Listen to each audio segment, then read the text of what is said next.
Ahora, mientras la noche se asienta en sus alrededores, permítanos viajar mentalmente a una época donde la oscuridad era una entidad tangible, una presencia casi física que envolvía cada aldea, cada camino, cada castillo. Esta no era la oscuridad matizada y filtrada que conocemos hoy, marcada por las luces distantes de las ciudades o el resplandor residual de la civilización moderna.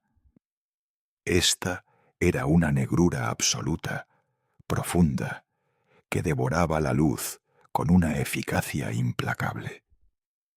En la Edad Media, el sol no era sólo una fuente de calor, sino la garantía de la seguridad. Cuando el crepúsculo se desvanecía, la sensación de vulnerabilidad se multiplicaba.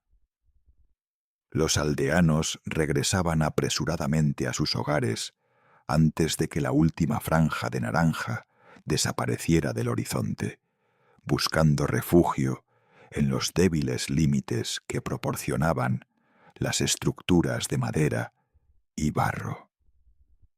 La noche era el dominio de lo incognoscible, el espacio donde las fronteras entre lo real y lo fantástico se desdibujaban peligrosamente. Piense por un momento en un pequeño asentamiento rural. No hay farolas, ni velas en exceso, ni el constante zumbido eléctrico que amortigua nuestros propios miedos. El único punto de luz confiable era el fuego del hogar, el cual proyectaba sombras enormes y danzantes que se movían con cada ráfaga de viento o cada movimiento del habitante. Estas sombras, grandes y distorsionadas, se convertían fácilmente en figuras amenazantes en la periferia de la visión, jugando con la mente ya fatigada. El sonido, en esta oscuridad profunda, se volvía crucial y, a menudo, engañoso. Los ruidos cotidianos del día, como el balido de las ovejas o el golpeteo del herrero, eran reemplazados por una sinfonía sutil de crujidos, graznidos distantes y el viento silbando a través de las rendijas de las ventanas mal selladas. Un simple roedor que raspaba la paja bajo el suelo podía sonar como pasos lentos y decididos, y un búho que ululaba en el bosque cercano se transformaba rápidamente en la imaginación tensa, en el lamento de un espíritu o una bruja. La mayoría de las casas medievales eran pequeñas y estaban mal aisladas. El frío de la noche se filtraba fácilmente, acentuando la sensación de desamparo. Las familias se apiñaban cerca del fuego, buscando el calor residual y la protección colectiva. Los niños, escuchando los cuentos y advertencias transmitidas de generación en generación, aprendían desde muy temprano que el mundo exterior, después de la puesta del sol, estaba lleno de peligros que la lógica no podía explicar. Este miedo no se limitaba a los peligros físicos, como los bandidos o los lobos que podían rondar las cercanías. El miedo más penetrante era el miedo a lo sobrenatural. La cosmología medieval estaba densamente poblada. La oscuridad era vista como el lugar donde los demonios, las almas errantes y las criaturas feéricas ejercían su máximo poder. Se creía que la noche abría un portal sutil entre el mundo de los vivos y el de los muertos, permitiendo que la malevolencia fluyera libremente. Un campesino que regresaba tarde de un campo distante sentía la presión constante de ser observado por ojos invisibles. Cada recodo del camino, cada bosquecillo oscuro, cada puente sobre un arroyo murmurante, podía albergar una emboscada, no sólo de ladrones, sino de seres que intentaban extraviar al viajero, robarle su alma o, simplemente, gastarle bromas crueles. Piense en la sensación de aventurarse más allá de la protección de la aldea después de la medianoche. El bosque medieval era un lugar de terror primordial, el dominio incontrolado que desafiaba el orden humano. Los caminos eran senderos apenas marcados, fáciles de perder bajo la cubierta de los árboles. La luz de una linterna, si es que se disponía de una, solo servía para iluminar un pequeño círculo inmediato, haciendo que la inmensidad de la oscuridad circundante pareciera aún más densa y opresiva. Para mitigar este temor omnipresente, los habitantes recurrían a rituales y objetos de protección. Las oraciones se repetían con fervor al caer la noche. Se colgaban hierbas protectoras sobre las puertas. A veces se pintaban símbolos religiosos o se tallaban cruces en las vigas de las casas. Estos pequeños actos de fe servían como consuelo psicológico, recordatorios de que, aunque la oscuridad era formidable, la luz divina ofrecía un último recurso de amparo. Incluso dentro de los castillos, símbolos de poder y seguridad, la noche traía consigo su propia clase de inquietud. Los castillos eran laberínticos, llenos de pasillos fríos y silenciosos. Aunque estaban mejor defendidos contra los ataques externos, la oscuridad seguía siendo vasta. Una vela en una mano solo lograba acentuar las sombras profundas en los rincones de las grandes salas. Los ruidos se magnificaban, el crujido de la piedra que se asentaba, el sonido metálico de la armadura en la sala de guardia, el goteo constante en alguna mazmorra olvidada. El guardia nocturno, la única persona que se movía deliberadamente durante estas horas silenciosas, tenía una tarea especialmente solitaria e inquietante. Sus pasos medidos en el pavimento, a menudo el único sonido humano en la noche, marcaban el lento paso de las horas. Él era el vigía contra los peligros, tanto de este mundo como del otro. Una figura de soledad, enfrentada a la inmensidad oscura. El sueño, por necesidad, era intermitente y ligero. La gente dormía vestida, a veces en grupo, lista para despertar ante cualquier ruido inusual. Esta vigilancia constante no era resultado de la paranoia, sino de una adaptación necesaria para sobrevivir en un mundo donde la seguridad no era un lujo garantizado, sino una constante lucha. Piense en el viajero que se encuentra pernoctando en una posada en un pueblo desconocido. Las paredes son delgadas, la chimenea apenas calienta, y los ruidos de los caballos y los vagones en el patio exterior se confunden con los susurros de los compañeros de habitación. Cada sombra proyectada por la linterna, que se extingue lentamente, se convierte en un fantasma, una advertencia de la fragilidad de la vida. La transición del verano al invierno intensificaba el miedo. Las noches de invierno eran más largas y frías, y el mundo exterior se cubría de una capa de nieve silenciosa que absorbía los sonidos, haciendo que la oscuridad se sintiera aún más sofocante y misteriosa.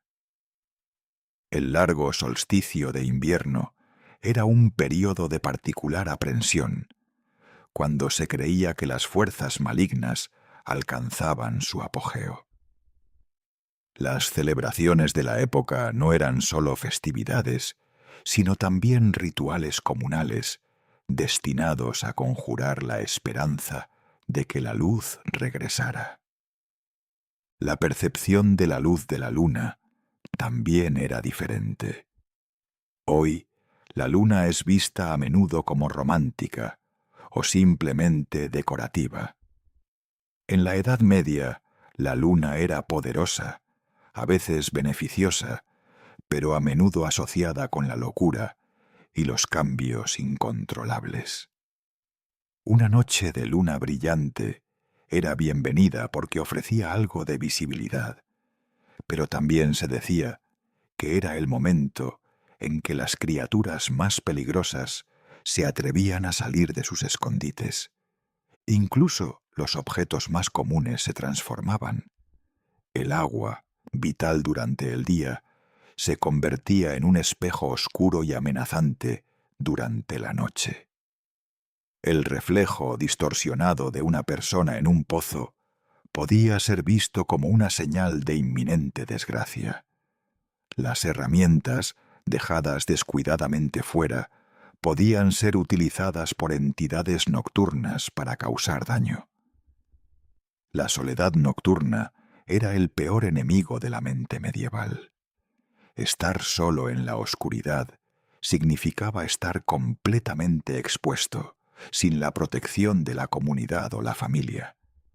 Por ello, la vida social se concentraba intensamente durante el día, y al anochecer, la reunión familiar en torno al fuego se convertía en el principal acto de resistencia contra el vacío amenazante. La mañana no llegaba con la facilidad de un reloj despertador.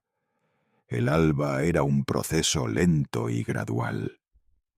Los primeros indicios de la llegada de la luz se recibían con un profundo suspiro de alivio colectivo. El canto del gallo no era solo un ruido agrícola, sino una señal, la confirmación de que la noche había sido superada y que las entidades de la oscuridad se retiraban de nuevo a sus escondites subterráneos o a los bosques más profundos. Con la luz del sol, el mundo se reordenaba. Lo que había parecido un monstruo deforme en la esquina resultaba ser un montón de ropa. Los pasos furtivos eran simplemente el viento.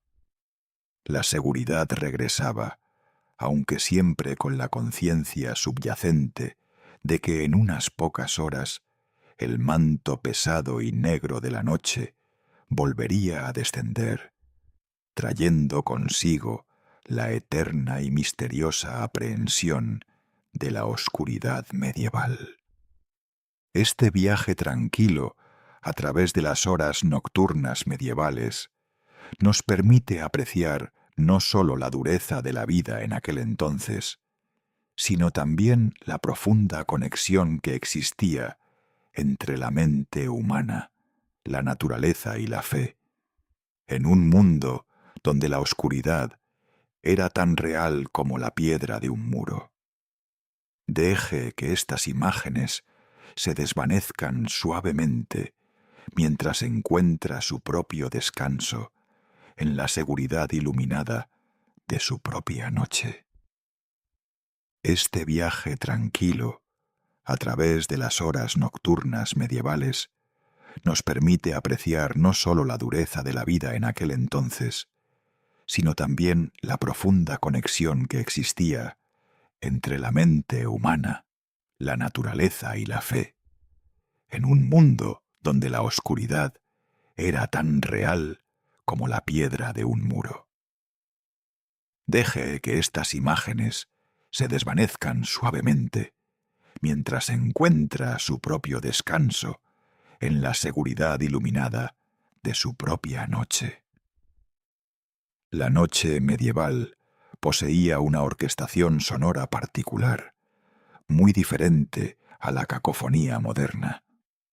No era un silencio absoluto y estéril, sino un silencio lleno de matices, donde cada crujido del suelo de madera, cada suspiro del viento a través de las rendijas de la ventana o el techo de paja, adquiría una importancia desproporcionada.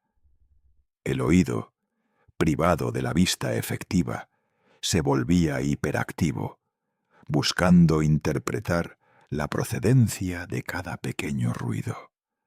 Los roedores que correteaban por los muros, el lejano ulular de un búho en el bosque cercano, o el simple asentamiento de la estructura de la casa, se convertían en los protagonistas involuntarios de una obra de misterio que se desarrollaba en la oscuridad circundante. Piense en la absoluta diferencia entre el sonido de la lluvia durante el día y durante la noche. De día, la lluvia es simplemente un inconveniente, un telón de fondo ambiental. De noche, golpeando el tejado con regularidad monótona, suena como una miríada de dedos que golpean, una presencia invisible y fría que rodea la casa y que parece querer entrar. Este constante juego de percepción y realidad, donde la mente suplía lo que los ojos no podían ver, definía y tensaba la experiencia nocturna. La imaginación era una aliada y a la vez una fuente de tormento. El fuego era el corazón palpitante de la resistencia humana contra el vacío negro. No sólo ofrecía calor vital contra el frío penetrante, sino que era la frontera visible, la línea de defensa luminosa contra la oscuridad invasora. Una buena hoguera en la chimenea no sólo iluminaba la estancia, sino que de manera profundamente simbólica se creía que purificaba el aire y ahuyentaba las presencias indeseables o los malos espíritus que buscaban refugio en los rincones fríos. Sin embargo, mantener este faro de luz era un lujo costoso, especialmente para los más humildes. La madera y el combustible eran recursos valiosos. Las lámparas de sebo o de aceite eran difíciles de adquirir y emitían una luz amarillenta y titilante que proyectaba sombras amplias y dramáticas, a menudo más perturbadoras que la propia ausencia total de luz. Estas sombras danzantes sobre las paredes irregulares podían transformarse en figuras ambiguas, en movimientos inesperados que desafiaban la lógica y la calma. Las velas, reservadas a las clases más pudientes o a los rituales litúrgicos en las iglesias y monasterios, ardían con una lentitud preciosa y controlada. Su llama diminuta era un centro de concentración, un pequeño universo de paz rodeado por el abismo infinito de la noche. El simple acto de encender o apagar una vela era significativo. Apagarla de golpe no era sólo terminar con la luz, era rendir el espacio a la noche. La luz era poder y control, y su escasez en la noche medieval subraya la profunda vulnerabilidad sentida por la gente común. La arquitectura de la época, construida con materiales pesados y formas a menudo irregulares, era una fábrica natural de sombras densas. Los techos bajos en las casas campesinas, las esquinas angulares de las fortalezas, las escaleras de caracol ascendentes en los castillos, todos ofrecían rincones perfectos para que la oscuridad se anidara y se hiciera permanente. No existía la iluminación uniforme a la que estamos acostumbrados. Una habitación podía estar agradablemente brillante cerca del hogar y completamente negra a solo unos pocos metros de distancia. Esta dicotomía visual forzaba constantemente a la imaginación a llenar esos vacíos ominosos.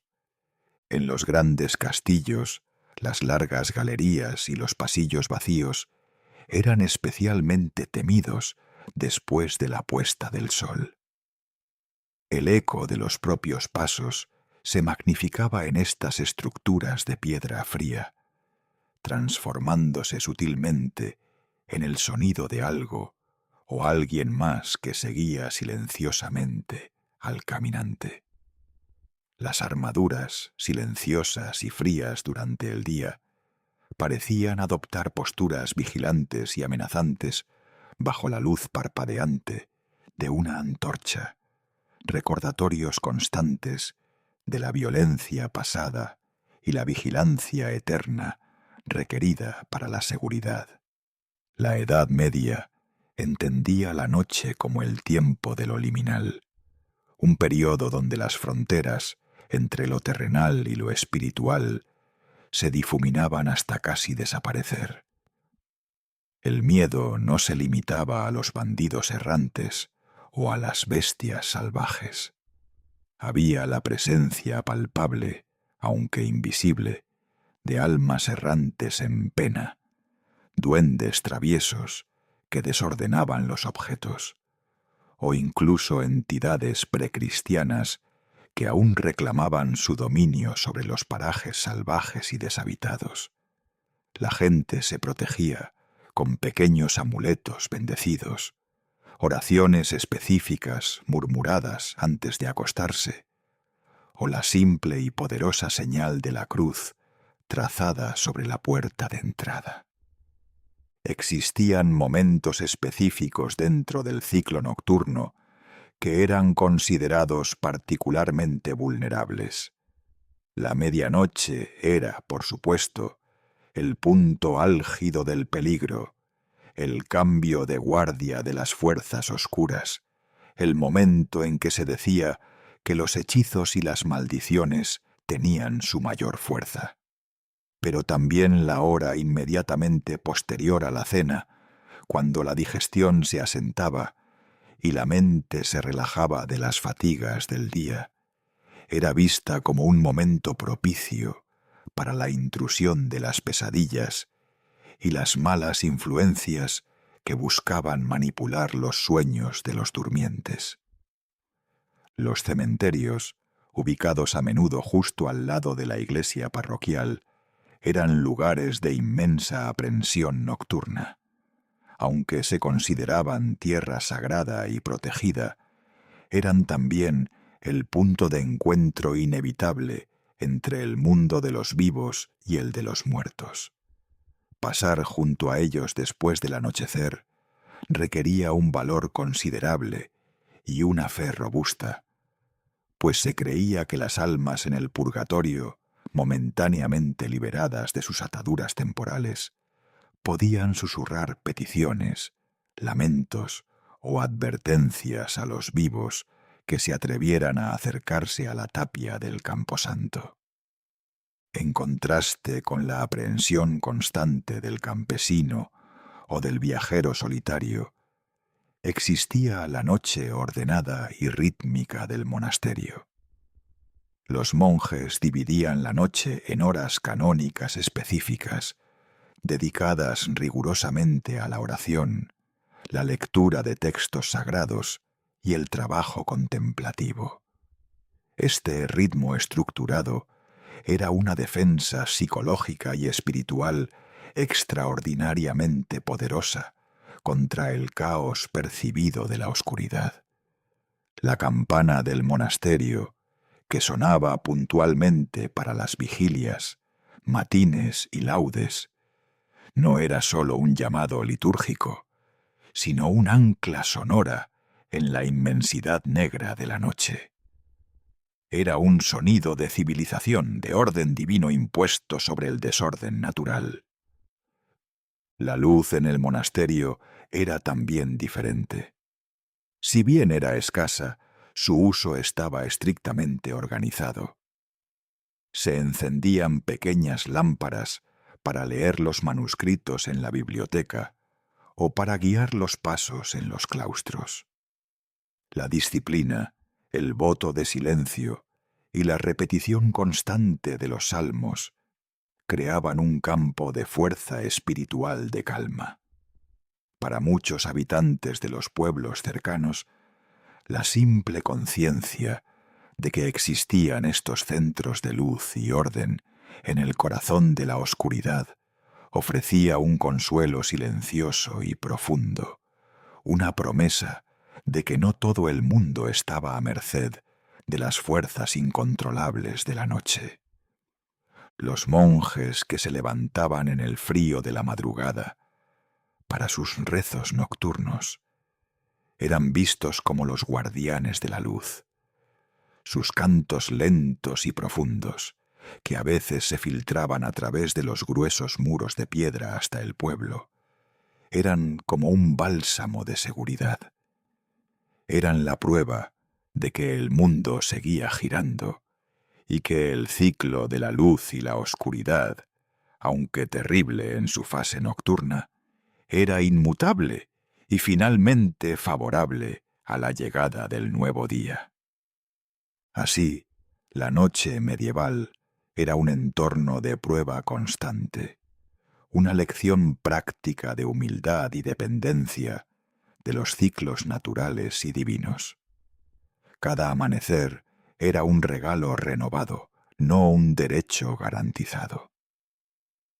Ahora, mientras la calma desciende sobre usted en su propio espacio seguro, piense en la profunda quietud y la paz que buscaban aquellas personas, la esperanza sencilla de una noche sin sobresaltos ni temores imaginados o reales.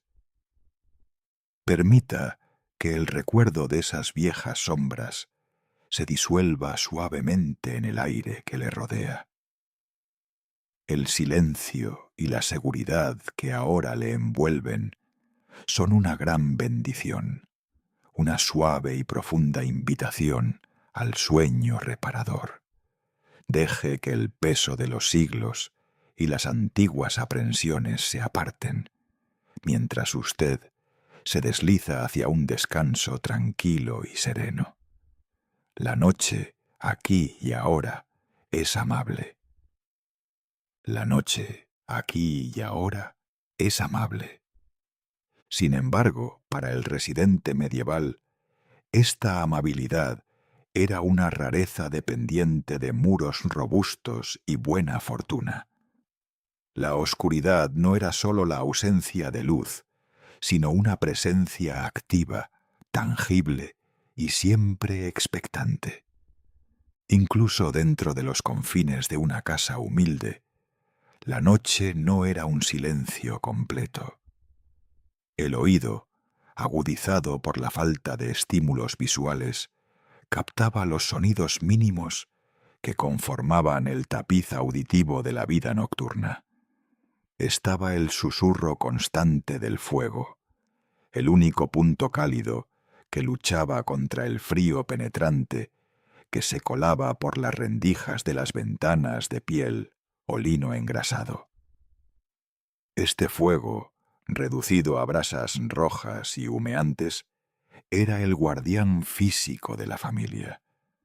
El olor a humo de leña se adhería a la ropa y a la paja del suelo, un aroma que significaba protección y vida continua. Si las brasas se apagaban completamente, no sólo se perdía el calor, sino también la enorme dificultad de reavivar el fuego en la mañana con pedernal y eslabón, una tarea que podía llevar horas en el frío gélido de la madrugada. Por ello, la mujer de la casa tenía la responsabilidad crucial de cubrir y asegurar las brasas con ceniza, un acto final de la jornada que garantizaba la continuidad del calor hasta el nuevo día. Otros sonidos domésticos incluían el lento roer de los ratones o las ratas, criaturas que se movían con más libertad bajo el manto de la oscuridad y que recordaban la fragilidad de las provisiones. El crujido de la madera de la estructura de la casa, al contraerse por el frío o al ceder bajo el peso de la cubierta de paja, era a menudo malinterpretado como pasos silenciosos o como la manifestación de espíritus menores que buscaban incomodar a los durmientes. La cama, o el espacio de descanso, se convertía en un refugio contra estos terrores acústicos y térmicos. En la mayoría de los hogares, la gente dormía muy cerca, si no en la misma cama grande o en colchones colocados uno al lado del otro en el suelo. El calor humano y la respiración compartida ofrecían una defensa instintiva contra el aislamiento que la noche fomentaba. El sueño, en este contexto, era una actividad social, no una experiencia solitaria. Para aquellos que residían en ciudades amuralladas, la noche presentaba un conjunto diferente de ruidos de fondo. Las puertas de la ciudad se cerraban con cerrojos pesados y el golpe sordo de las barras de madera al deslizarse marcaba un cierre simbólico y real del mundo exterior. Una vez dentro de la muralla, la oscuridad era quizás menos salvaje que en el bosque, pero más densa y propicia para la actividad humana ilícita.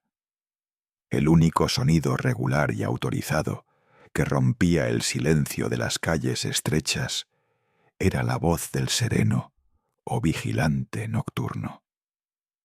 Este hombre, llevando consigo un farol pequeño y un bastón, era la manifestación ambulante del orden cívico.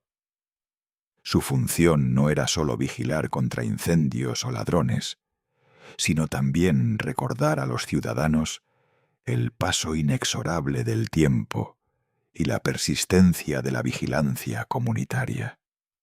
Su canto monótono y lento, anunciando la hora y a menudo el clima, se repetía a intervalos regulares. Son las 1 de la noche y el cielo está despejado. Todo está en paz. Este anuncio, aunque a veces distorsionado por el eco de los edificios de piedra, era un ancla de seguridad. Para el durmiente, el sonido del sereno al pasar por su calle significaba que el mundo exterior no se había rendido completamente al caos, que una forma tenue de autoridad seguía en pie contra la sombra. Los artesanos, aquellos que trabajaban con metales o pieles, rara vez laboraban en las horas más profundas de la noche, debido a la dificultad de iluminar el trabajo y al riesgo de incendio. Por ello, la noche era para la mayoría un periodo de inactividad obligatoria. La luz de las velas era un lujo costoso, reservado para la lectura de textos sagrados, la oración o el trabajo urgente y vital. La economía de la luz era una realidad constante de la vida medieval, y la oscuridad se aceptaba como la condición normal desde el crepúsculo hasta el amanecer. Cuando la persona medieval salía de su casa después de la puesta del sol, la necesidad de un guía luminoso era imperativa. Los faroles pequeños, hechos de cuerno rasurado o vejiga animal para proteger la llama del viento, proyectaban un halo tenue y amarillo que apenas penetraba unos pocos pasos. Este limitado campo visual hacía que cada sombra fuera una fuente potencial de alarma. El miedo a lo desconocido en la oscuridad se magnificaba por la topografía urbana irregular. Calles sin pavimentar, charcos profundos, montones de basura y residuos, todo ello se convertía en obstáculos invisibles y peligrosos. El tropiezo y la caída eran peligros reales y comunes. La oscuridad era, en esencia, un multiplicador de riesgos. La creencia en seres nocturnos era un fenómeno transcultural.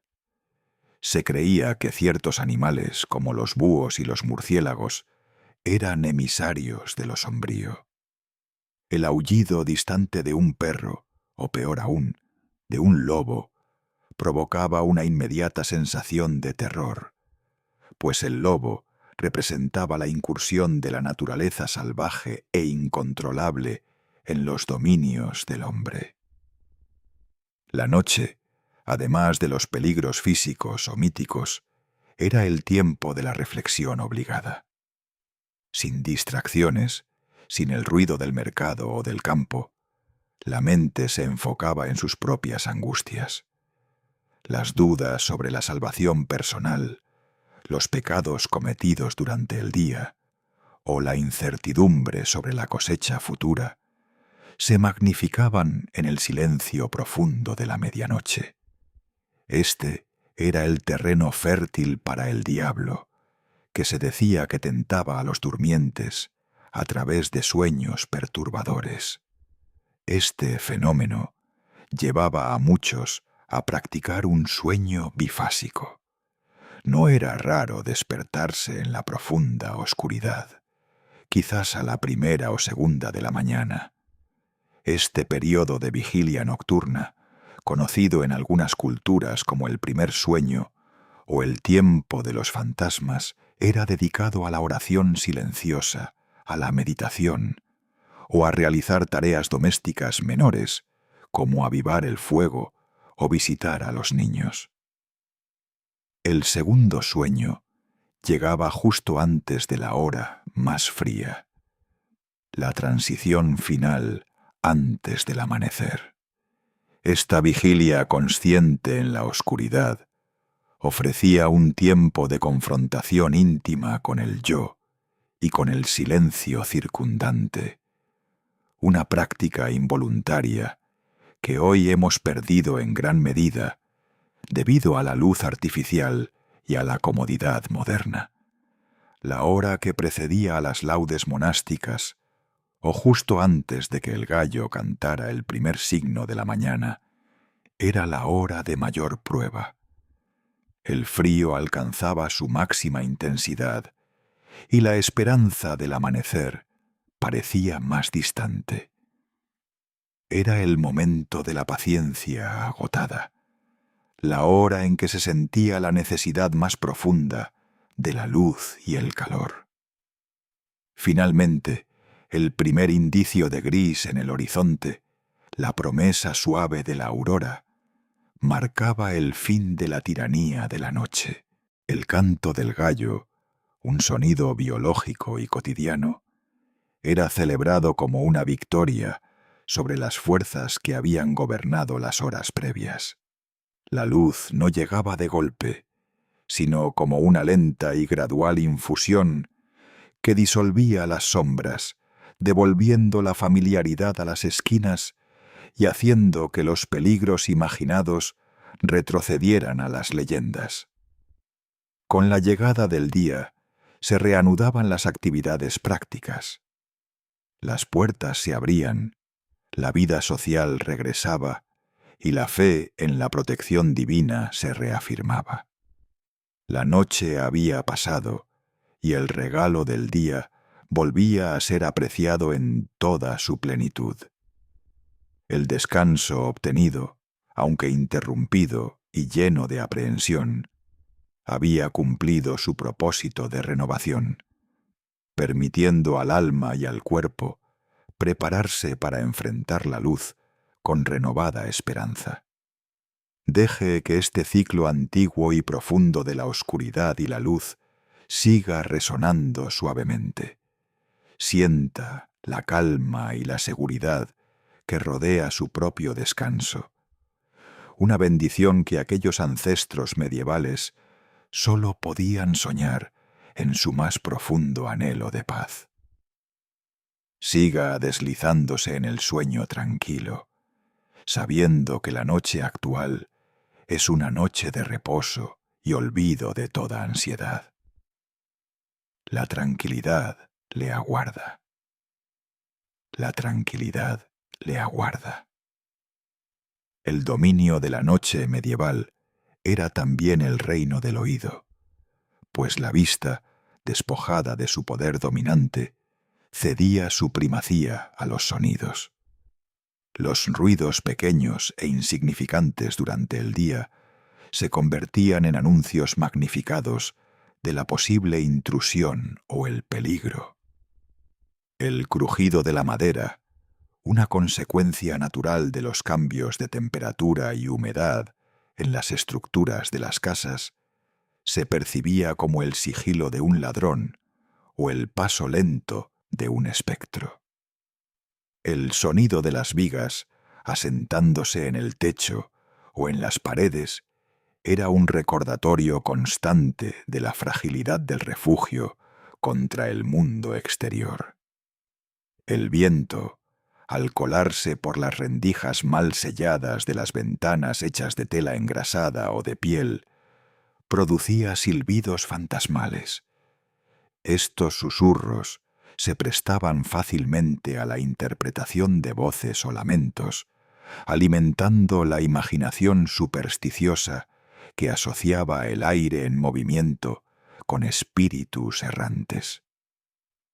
La mente, desocupada por la visión, llenaba los vacíos con narrativas de terror, ya conocidas por los cuentos populares y las advertencias eclesiásticas. En la oscuridad urbana, el olor se hacía también más intenso y perturbador. La ausencia del sol y de la brisa diurna permitía que los efluvios de los residuos y los animales se concentraran cerca del suelo. Aunque esto no era un peligro directo, la persistencia de estos olores, combinada con la falta de visión, generaba una sensación visceral de que la ciudad misma estaba enferma o corrompida.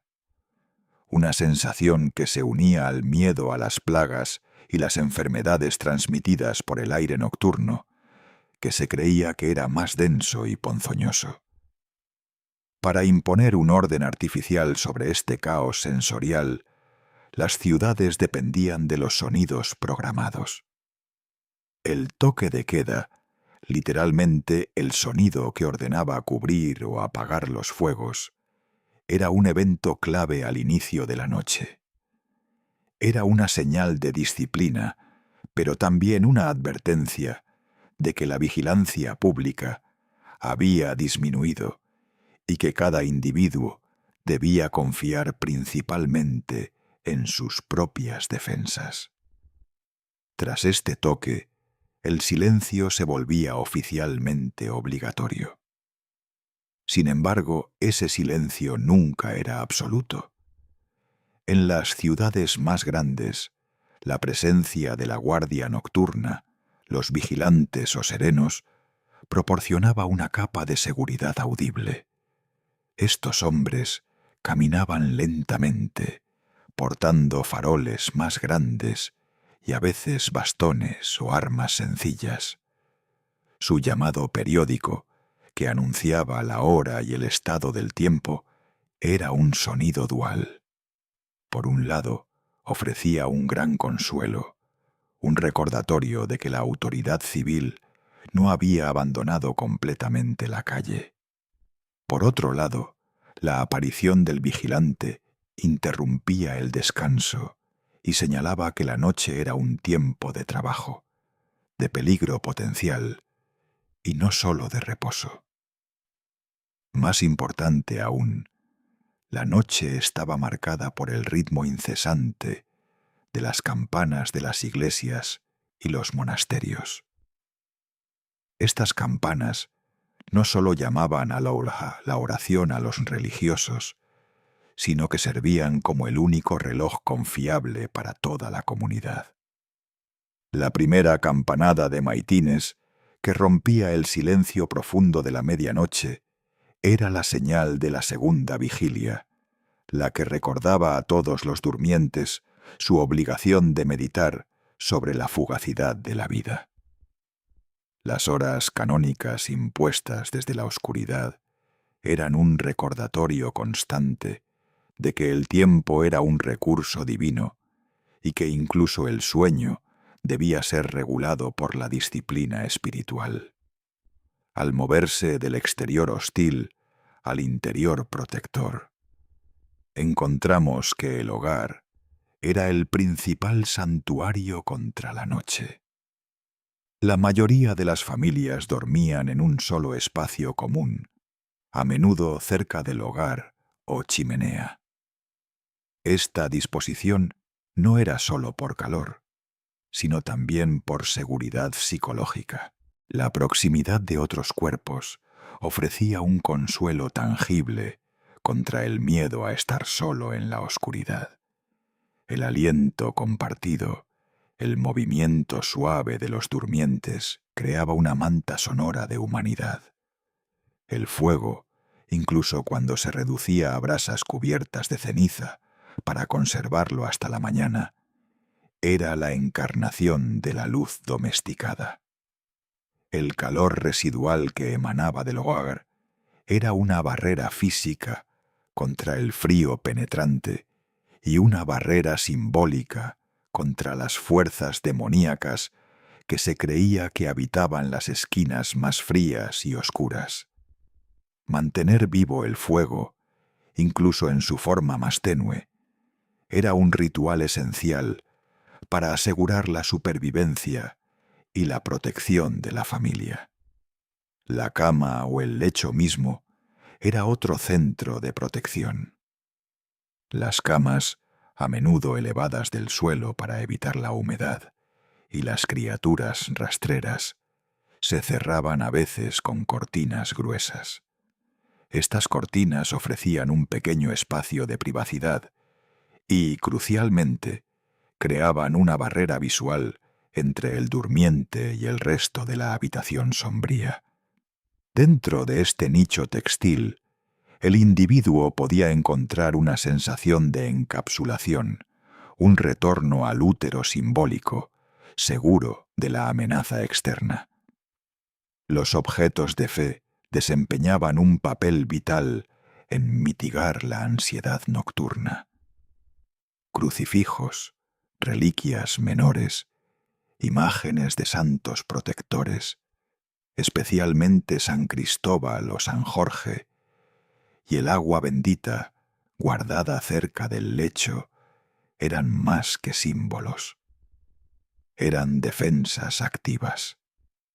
Antes de acostarse se realizaban rituales de santificación, marcando las puertas y ventanas con cruces y recitando oraciones específicas para los peligros de la noche. Se creía que estas prácticas mantenían a raya no solo a los ladrones humanos, sino también a los íncubos y súcubos, demonios que atacaban a los durmientes. En las zonas rurales, la oscuridad adquiría un carácter diferente y quizás más profundo. Lejos de las murallas protectoras y de las campanas que marcaban la hora, la noche en el campo era la manifestación de la naturaleza salvaje e ilimitada. La ausencia total de luz artificial significaba que la oscuridad era más que la mera falta de luz. Era una densidad casi física, un manto que absorbía todo color y forma. Aquí, el miedo no era tanto el de los ladrones urbanos, sino el de los animales depredadores. La amenaza real de lobos, osos o jabalíes, especialmente en invierno, forzaba a los campesinos a tomar precauciones extremas. El ganado era traído al interior o encerrado en corrales fortificados, y la vigilancia contra la incursión animal era constante. El aullido en el bosque no era una figura literaria, sino una señal de peligro inminente que exigía acción inmediata. La soledad del campo magnificaba las leyendas locales. Los espíritus del bosque, los duendes de los pantanos y las almas en pena que vagaban por los campos se sentían más cercanos y más creíbles sin la distracción de la vida comunal. Las historias contadas alrededor del fuego antes de dormir se incrustaban profundamente en la psique, y cada sombra proyectada por la luna, si es que ésta lograba penetrar el dosel de la noche, se transformaba en el contorno de una aparición. La geografía del sueño medieval era, por lo tanto, una geografía de la contención. El objetivo de la noche no era tanto el descanso ininterrumpido como la supervivencia tranquila hasta el amanecer. Los periodos de vigilia, lejos de ser un trastorno, eran momentos funcionales. Era el tiempo de nutrir el fuego, de comprobar la seguridad de los niños, de meditar sobre los mandatos divinos sin el ruido del día. Estas pausas permitían a la mente procesar las tensiones de la jornada sin la presión de la acción inmediata. La aceptación de esta noche peligrosa era una parte intrínseca de la vida medieval, una prueba anual de fe y resistencia. El hombre medieval entendía que la luz era un regalo efímero y que la oscuridad regresaría inexorablemente. Esta comprensión generaba un profundo aprecio por cada amanecer, un sentido de gratitud que hoy, con el simple interruptor de la luz eléctrica, hemos trivializado. Ahora, al cerrar los ojos, permita que esa antigüedad se asiente a su alrededor. No hay lobos a la puerta, ni campanas que dicten la hora de la primera vigilia. Solo queda el eco suave de aquellos miedos superados por el tiempo. La historia de la noche medieval se ha convertido en una historia de paz, un telón de fondo para el reposo moderno.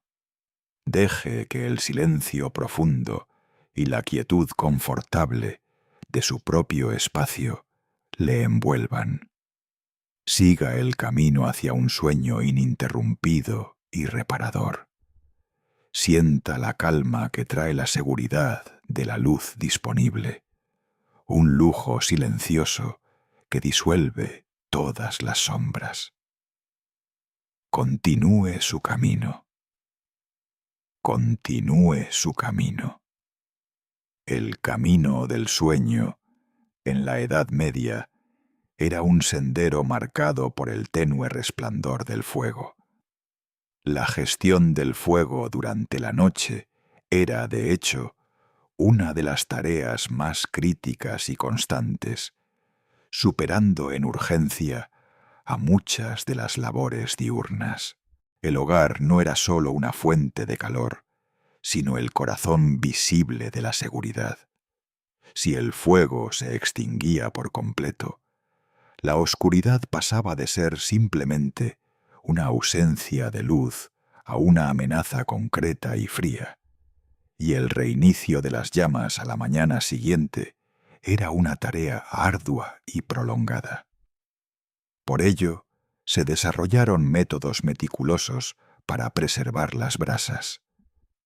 La ceniza caliente se amontonaba cuidadosamente sobre el lecho de carbón, actuando como un aislamiento natural que permitía que un núcleo de calor latente sobreviviera durante muchas horas. Este ritual diario, el de preparar el fuego para la noche, era un acto de fe en la continuidad, una garantía de que la luz regresaría a la morada. Cuando el último tizón se oscurecía en el exterior, el interior de la casa se convertía en un espacio de penumbra casi absoluta, iluminado solo por el resplandor residual que se filtraba a través de las rendijas de las paredes o el débil halo de una lámpara de sebo. La luz artificial era un recurso costoso y limitado. Las velas de cera de abeja eran un lujo reservado para las iglesias y la alta nobleza. La mayoría de las personas dependían de las velas de sebo, hechas de grasa animal, que ardían con una luz amarillenta y parpadeante, liberando un humo acre y un olor rancio que impregnaba las ropas y el aire. Peor aún eran las mechas de junco empapadas en grasa, que ofrecían un brillo mínimo por un breve período, haciendo que cualquier actividad nocturna fuera una tarea realizada casi a ciegas. Esta escasez de luz creaba una geografía de la percepción muy distinta a la nuestra. La vista era el sentido dominante durante el día, pero en la noche cedía su primacía al oído y al tacto. La oscuridad medieval obligaba a los habitantes a afinar su escucha, a interpretar los sonidos que la noche traía consigo. El silencio no era un vacío, sino una matriz llena de información. Dentro del hogar, la quietud era interrumpida por los sonidos predecibles y reconfortantes de la vida. El crujido de la madera de la estructura al enfriarse, el susurro de la paja del colchón cuando alguien se movía, la respiración profunda y rítmica de los durmientes. Estos eran sonidos de protección, marcadores de que la unidad familiar estaba intacta y a salvo. Pero fuera de los muros, la acústica cambiaba drásticamente. El viento que silbaba a través de las grietas de la ventana o bajo el tejado podía sonar como un lamento o un aviso. En la ciudad, el sonido de los pasos del sereno, el vigilante nocturno, era un ancla de seguridad, una prueba de que el orden cívico no había sucumbido al caos de la noche. El sereno, caminando con su linterna y a veces un perro, ofrecía una cadencia constante, una letanía de tranquilidad. Su voz, gritando la hora y las condiciones del tiempo, era un bálsamo contra la imaginación. En el campo, los sonidos eran más primarios y menos controlables. El aullido distante de un depredador se transmitía sin obstáculos a través de las vastas extensiones. El chapoteo de un río cercano, el graznido repentino de un ave nocturna, o el roer constante de los roedores en el almacén, todos contribuían a un tapiz auditivo que mantenía la mente en un estado de alerta sutil. Estos sonidos eran el lenguaje de la naturaleza desatada, el recordatorio constante de que la civilización era una delgada capa que la noche podía disolver fácilmente. Esta constante inmersión en la oscuridad y el miedo moduló profundamente los patrones de sueño del hombre medieval. El concepto de un sueño ininterrumpido y de 8 horas era, para la mayoría, una rareza o incluso un ideal médico, no una realidad práctica. La vigilia nocturna era un componente normal de la experiencia. El sueño se dividía a menudo en 2 fases distintas, conocidas por los historiadores como el uno, sueño o primer sueño, y el segundo sueño o segundo sueño. Al caer la noche, después de los rituales de santificación y seguridad, la familia se retiraba para el primer periodo de descanso, que podía durar desde el anochecer hasta la medianoche. Luego venía un período de vigilia consciente, conocido como el intervalo nocturno. Durante esta hora o más, la oscuridad era aceptada y utilizada. Era el tiempo ideal para el pensamiento profundo y la meditación. Sin las distracciones del día, las preocupaciones espirituales o los dilemas morales podían abordarse en la quietud. Las personas rezaban, los monjes realizaban la liturgia de las horas nocturnas, y en el hogar la gente realizaba tareas tranquilas. Una mujer podía alimentar el fuego con lentitud. Un hombre podía arreglar una herramienta con la luz de una brasa. Era un tiempo de intimidad pausada, sin la urgencia de la jornada laboral. El silencio de este intervalo permitía a la mente disociarse de las tensiones, preparándose para el segundo y más profundo sueño que duraría hasta el amanecer. Este ritmo segmentado del sueño era, en sí mismo, un mecanismo de afrontamiento. Al no esperar un descanso continuo, el individuo estaba menos estresado por despertarse. La noche era una serie de actos de equilibrio entre la necesidad biológica de dormir y la necesidad pragmática de vigilancia. La religión proporcionaba el marco conceptual para navegar por la noche. La lucha entre la luz y la oscuridad, entre Cristo y el demonio, se reflejaba perfectamente en la experiencia diaria. Las fuerzas del mal se creían más activas cuando la luz solar, el símbolo de la gracia divina, estaba ausente. Por lo tanto, las oraciones nocturnas eran súplicas directas de protección contra entidades específicas. Los íncubos que oprimían el pecho, las brujas que robaban la leche del ganado y las almas errantes que buscaban arrastrar a los vivos. El concepto de la hora del lobo, a maligna, el periodo justo antes del amanecer, era particularmente temido. Era la hora más fría, la hora en que la resistencia física y mental estaba en su punto más bajo, y por lo tanto, la hora en que las defensas contra lo sobrenatural se debilitaban más fácilmente.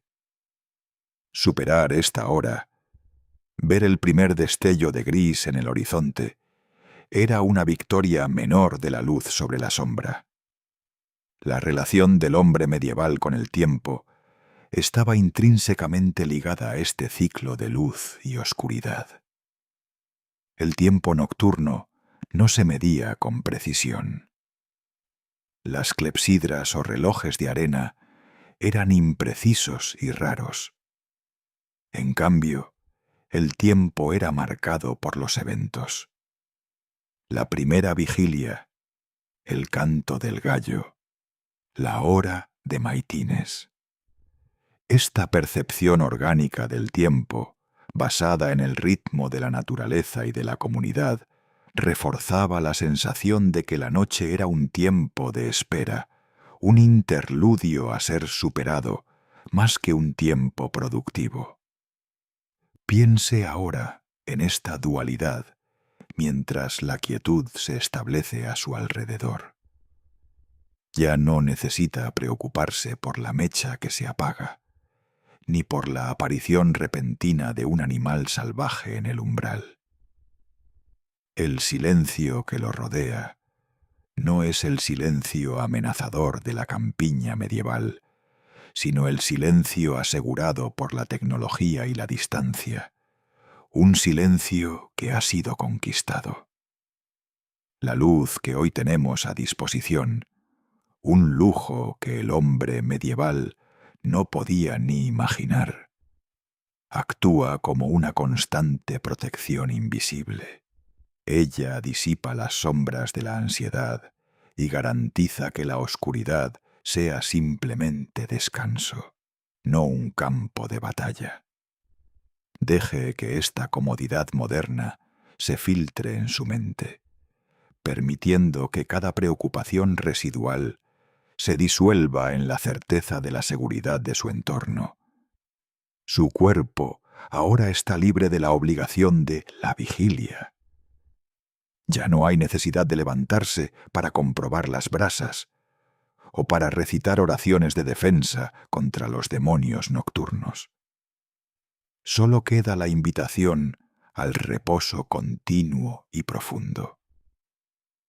El ritmo de su respiración se hace más lento, más deliberado. Mientras la historia de la noche medieval se desvanece en un murmullo lejano, sienta cómo el peso del día se desprende de sus hombros. Los músculos de su cara y de su mandíbula se relajan. Su mente, liberada de la necesidad de vigilancia histórica, puede finalmente abandonarse al sueño. Permita que la paz de este momento, un regalo de siglos de progreso, lo envuelva por completo. Cada fibra de su ser se aquieta. La gravedad lo abraza suavemente. Los miedos de la noche, sean reales o imaginarios, pertenecen ahora al pasado lejano. Aquí, en este espacio seguro, solo la calma perdura. Continúe su camino, sabiendo que el amanecer es una certeza tranquila y cercana. No hay interrupciones ni peligros. Solo la promesa de un sueño sin vigilancia, un descanso absoluto y reparador. Su viaje hacia el sueño profundo continúa. Déjese llevar.